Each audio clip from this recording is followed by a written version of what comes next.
श्री कृष्णा कलयुग का वर्णन कृष्ण की नज़र से।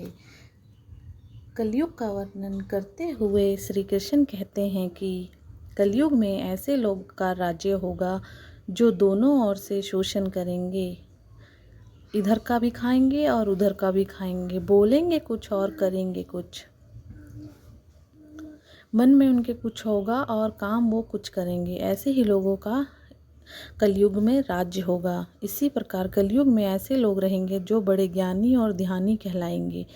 वो ज्ञान की चर्चा तो करेंगे लेकिन उनके अंदर राक्षसी स्वभाव होगा। बड़े पंडित और विद्वान कहलाएंगे किंतु वे यही देखते रहेंगे कि कौन सा मनुष्य कब मरे और कब उनकी सारी संपत्ति पंडितों के और हमारे नाम कर जाए।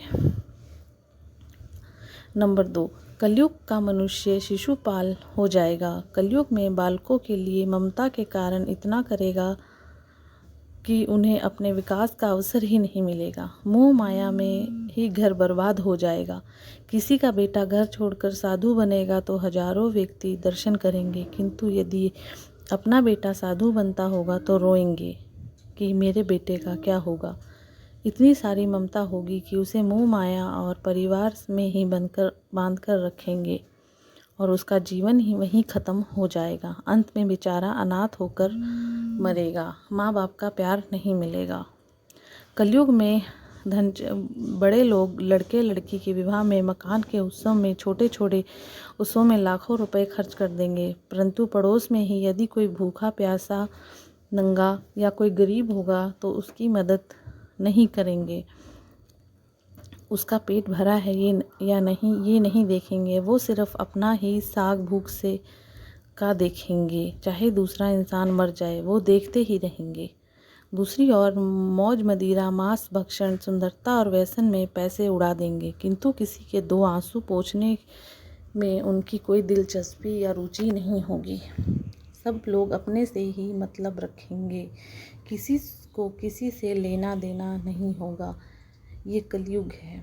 रिश्ते रिश्ते नहीं रहेंगे, भाई भाई नहीं रहेगा, कोई रिश्ते किसी के लिए मायने नहीं रखेंगे। सबको सिर्फ अपना और सिर्फ पैसा ही दिखाई देगा। कलयुग में मानव का मन नीचे गिरेगा, उसका जीवन पतित होगा। यह पतित जीवन धन की शिलाओं से नहीं रुकेगा, ना ही सत्ता के वृक्षों से रुकेगा, किंतु हरि नाम के एक छोटे से पौधे से, हरि कीर्तन के एक छोटे से पौधे से मनुष्य का पतन रुक जाएगा। वो लालच और बुरी शक्ति की ओर बढ़ने से पहले रुक जाएगा। वह अच्छी शिक्षा, अच्छे रास्ते पे चलेगा, लोगों का भला करेगा। इसलिए श्री कृष्ण ने कहा है, जो मेरा नाम लेगा वही अच्छी चीज़ें पा पाएगा, वरना लोग लालच की तरफ बढ़ते चले जाएंगे और बुरे कार्य करते रहेंगे और ऐसे कार्यों में फंस जाएंगे कि उनको खुद को नहीं पता होगा वो क्या कर रहे हैं। मोह माया में पड़ जाएंगे। जय श्री कृष्णा, राधे राधे। पुराणों के अनुसार कहते हैं कि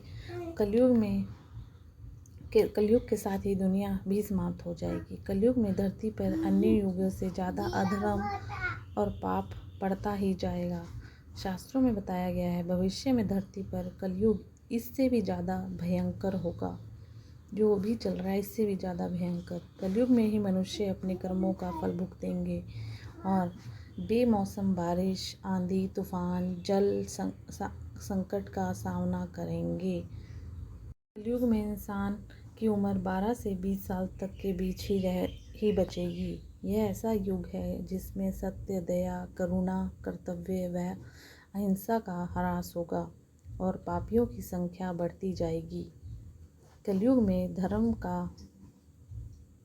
अनुसरण करने वाले कम होते जाएंगे, गायें भी खत्म होती जाएंगी। इसके अलावा धरती पर हजारों साल से मौजूद कुछ निशानियां विलुप्त के कगार पर हैं, वो गायब हो जाएंगी।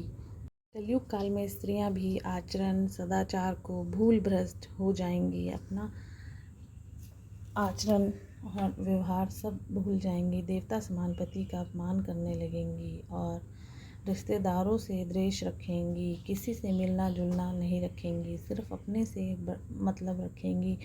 मालिन भोजन, गुस्से हाव भाव, बुरा शील स्वभाव और दूसरों की सेवा में विमुख रहेंगी। किसी की सेवा नहीं करेंगी, सिर्फ अपने में ही मस्त रहेंगी।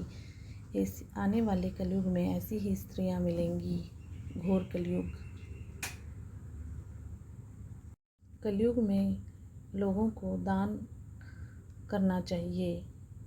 कलयुग में दान को पाप से मुक्ति और पुण्य की प्राप्ति के लिए सबसे उत्तम माना जाता है। इसलिए हमें ज़्यादा से ज़्यादा गरीबों की सहायता करनी चाहिए और दान करना चाहिए, जिसे देने के लिए इंसान को कभी भी समय का इंतज़ार नहीं करना चाहिए, क्योंकि इसके लिए वर्तमान समय सबसे बेहतर और उच्चतम माना गया है,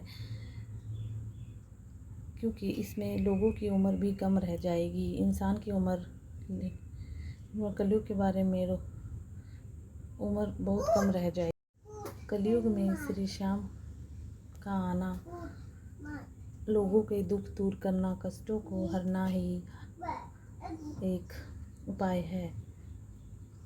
जय श्री कृष्णा। जय हो हारे के सहारे की, जय हो तीन बांधारी की। कलयुग में श्याम बाबा को हारे का सहारा इसीलिए कहा गया है, क्योंकि वो लोगों के सारे दुख दूर करेंगे।